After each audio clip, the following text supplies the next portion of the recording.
Pernak-pernik Imlek laris, pohon mehwa jadi tren di Makassar. Menjelang tahun baru Imlek 2025, toko pernak-pernik di kawasan Pecinan Makassar, seperti Haplong dan Kuangmin di Jalan Sulawesi, mulai dipadati pembeli. Lampion, amplop angpau, lilin, dan dupa menjadi barang yang paling banyak dicari untuk melengkapi suasana perayaan. Namun, yang paling menarik perhatian pengunjung adalah pohon hias mehwa. Dengan lampu berkilauan dan dedaunan merah muda, pohon ini menjadi simbol kemeriahan sekaligus tempat untuk menggantung angpau.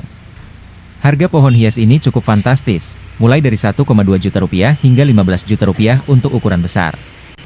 Ramai sekali tahun ini, lebih banyak pengunjung dibandingkan tahun lalu, ujar Aheng, pemilik toko Haplong. Ia percaya peningkatan ini disebabkan oleh situasi pandemi yang semakin terkendali.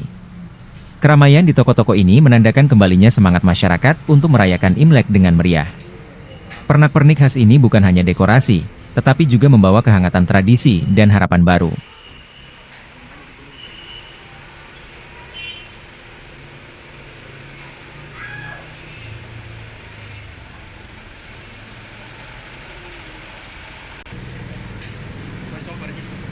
Ya, biar ini ribu-ribu.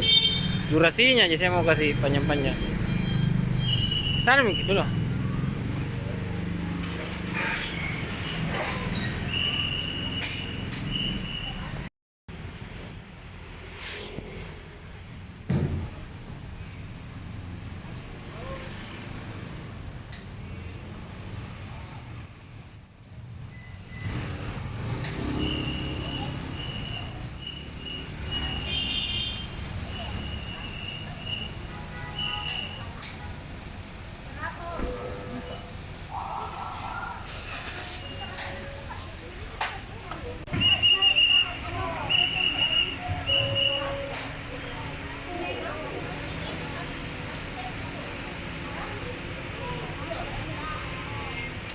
Download Tribun X sekarang, menghadirkan lokal menjadi Indonesia.